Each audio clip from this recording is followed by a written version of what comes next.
አንድ ትምህርት እዚህ ጋር ጣል እናድርግ በጣም ተገቢ የሆነች ትምህርት ነው ባልም ሆነ ሚስት ባል ሚስቱን ባይወዳትም እንኳን እወድሻለሁ ማለት አለበት የሚጠላት ቢሆንም ሚስትም ባሏን የምትጠላው ቢሆንም እንኳን እወድሃለሁ ማለት አለበት አንድ ጊዜ በዑመር ኢብኑ አልኸጣብ መሪነት ጊዜ ነው አንድ ባል ሚስቱን ጨቀጭቃታል ተወጅኛለሽ ግን አንቺ እውነት ታፈቅሪኛለሽ ይላታል አዎ እወድሃለሁ አፈቅርሃለሁ ባል አይደለም እንዴት አልወድህም ትላለች እርግጠኛ ነሽ ያው አንድ ጊዜ ታውቃለህ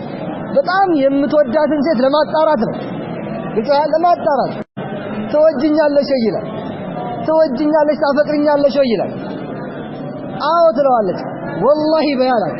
በአላህ ይሁንብሽ እንዳትዋሺ ወላሂ ብለሽ ንገሪኝ አላት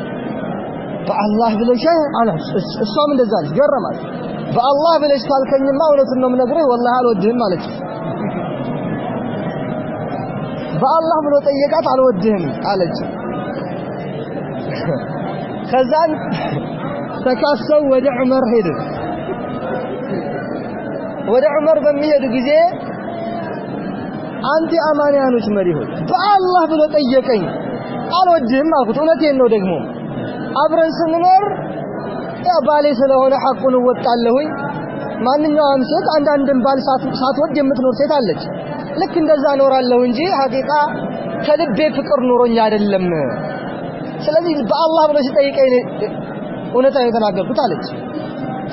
ልክ አልሰራሽም ማለት ዑመር ታዲያ ምን ላድርግ መዋሸት ነበረብሽ አላት መዋሸት ነበረብሽ መኖርሽ ላልቀረ ወላሂ ወድሃለሁኝ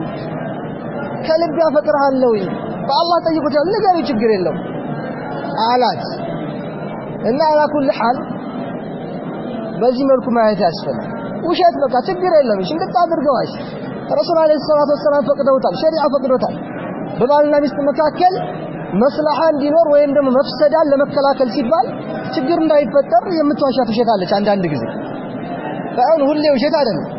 ሁሌ ውሸትማ ይደብራል አንተን በውሸት ላይ የተገነባ ትዳር መፍረሱ አይቀርም ግን አንዳንዴ አሳሳቢ ሲሆን እንዴት ዋሻለህ ችግር የለው